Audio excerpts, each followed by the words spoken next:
The source of all knowledge, the source of all strength, all power, the owner of everything, prescribed to us.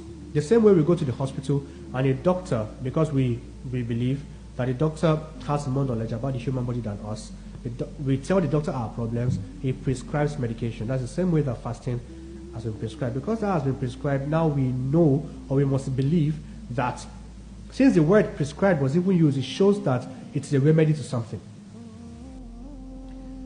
Cancer is, by far, the most debilitating disease that we are dealing with in the medical field today. And why? It's simply because of the fact that we have not completely understood how they form, what are the predisposing factors, when do they form, when they form, what can we do about them. Most of the cancers that we know are incurable, and it gets very difficult to deal with the morbidity and mortality that comes with cancers.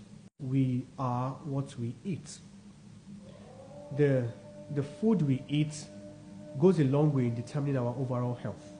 It goes a long way in the kind of diseases we are predisposed to. It goes a long way in our general well-being. Cancers, because they sporadically grow, the process of carcinogenesis and tumorigenesis is a process that needs a lot of raw material from the body. Fasting is basically when you don't supply the body of calories for a specified number of hours, and then so it's not a lot about what you then eat after you break your fast, but the fact that you cease calorie intake for a particular amount of time. Normal cells in the body have the ability to, when let's say you're in a fasted state, between 8 to 12 hours of fasting, normal cells in the body have an ability to, alhamdulillah, switch their energy source. You see, so like they depend on glucose. You don't have glucose, they'll want to look for lipids. You don't have lipids, that's fat. You don't have fat, they'll want to look for protein. Okay, you don't have protein, then they want to look for something called ketones. And that's where you must have heard about what we call ketogenic diet.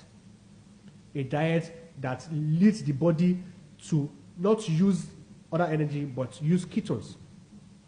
Because when you use ketones, what happens is the body, you render the body very light, right? And that's basically what we are hoping to achieve when we are fasting. Okay, but alhamdulillah, because the body's normal cells can utilize glucose and ketones for energy, but cancer cells don't lack that ability. Because they lack that ability, when you are fasting, you are indirectly, or actually directly, fasting and curbing the proliferation and the growth of cancer cells. The American Society of Cancer has told us recently that more than 42% of new cases that have been diagnosed of cancer were actually preventable. You see, now we are seeing cancers developing that were actually preventable, up to 42% of them in 2021. And what is the preventability of the cancers? Is basically avoiding what we eat, because it's now relating to obesity, it's now relating to weight gain, it's now relating to unhealthy diet. Alhamdulillah, if we've been able to find a link between diet and cancers, then obviously fasting now has a role to play. And that's what most scientists are now looking into. Hippocrates, long ago in ancient Greece, already looked into, or already spoke a bit about the impact of fasting on health. You see, he alluded to it, but then now we are broadening the research base and getting much more information. Fasting is something that is known to be part of many religious settings. Like Allah said in the Quran, Kama kutiba ala ladina min qablikum. So it's something that has already, that is a part of many religions before Islam came. Now, but we are going to look closely a little bit about the Islamic fast and how it kills into exactly what science is talking about today. So that inshallah, like we said, we are trying to bring side by side Islam and medicine.